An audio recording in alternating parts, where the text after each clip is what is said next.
Have you ever heard of an HOA deploying fake police officers? Sounds unbelievable, right? Well, that's exactly what my HOA did, and they made the critical error of attempting it while I was traveling. What they didn't realize was that my daughter was at home, and her brother, a Navy SEAL, had just returned from active duty.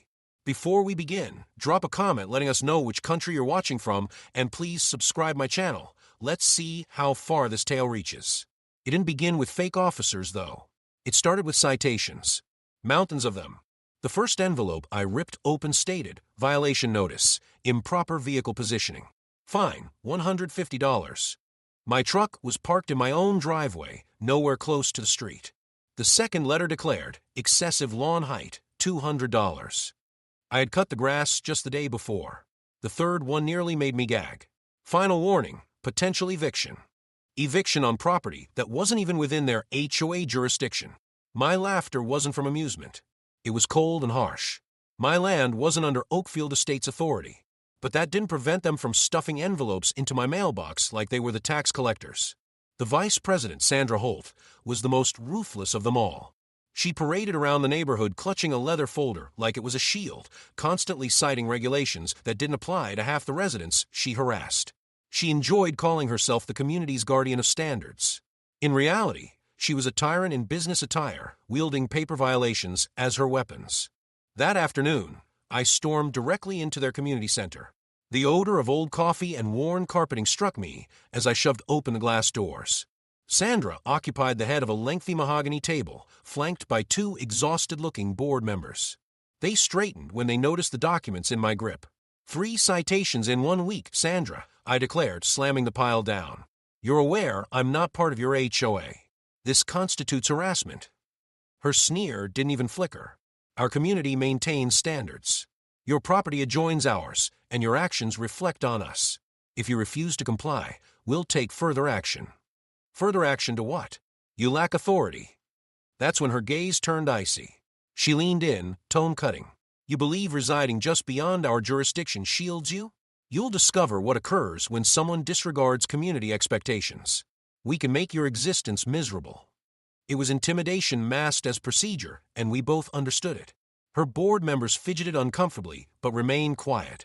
I collected the papers and departed, tension pounding in my temples. Sandra wouldn't stop at citations and correspondence.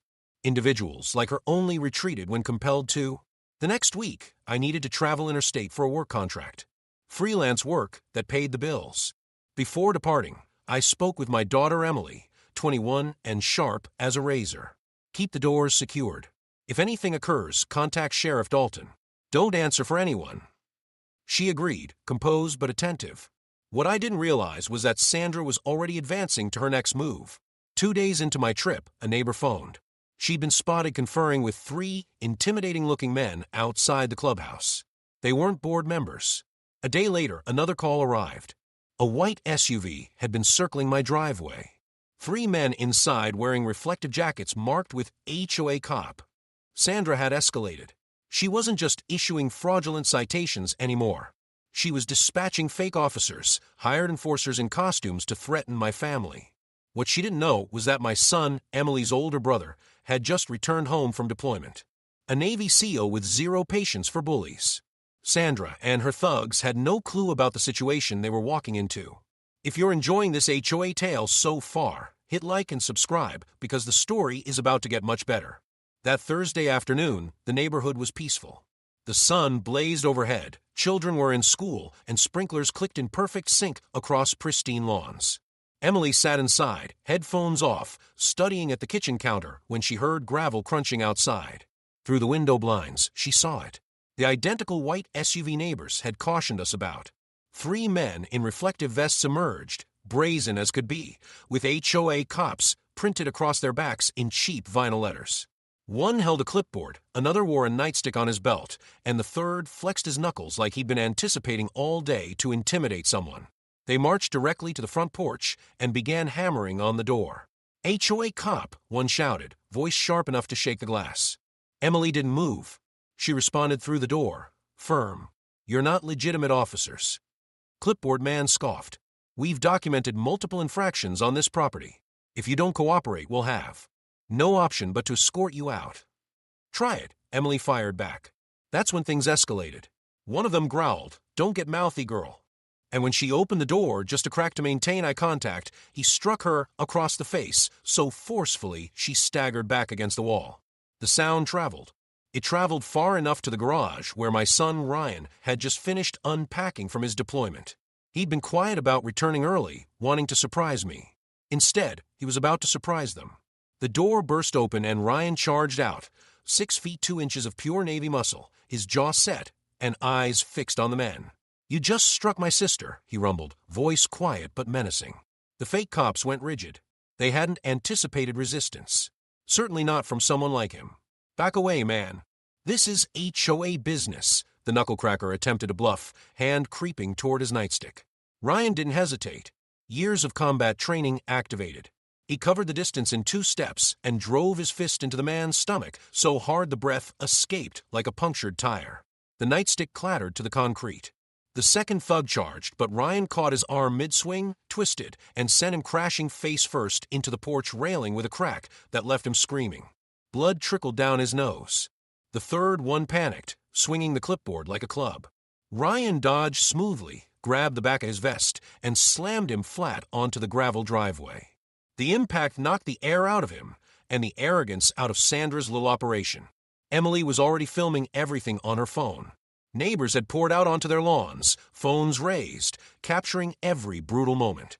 Ryan stood tall over the groaning men, fists clenched, voice like iron. "You're finished. You touch my family again, and it won't just be broken bones. It'll be prison cells." And right then, with half the neighborhood watching, Sandra herself came rushing up the street, folder clutched tight, eyes wide at the scene she hadn't expected to witness. By the time the sirens wailed, Sandra's eyes had grown wide as dinner plates. She hadn't expected actual authorities to respond to her little performance. Within moments, 2 marked police cruisers screeched to a stop in front of the house. Lights flashing, neighbors stretching their necks to observe the chaos unfolding. I had contacted Sheriff Dalton earlier that morning, discreetly explaining the circumstances. Fake HOA officers trespassing and threats against my family. I informed him Emily would manage things until Ryan finished unpacking. Within minutes, Dalton had sent local officers. Officer Morales and Officer Jensen stepped out, hands positioned near their weapons. "What's happening here?" Morales called, calm but commanding. Emily, phone in hand, didn't pause. These men and Sandra Holt were impersonating law enforcement and attacking my family. My brother just returned from deployment and protected us. Sandra's mouth opened, then shut.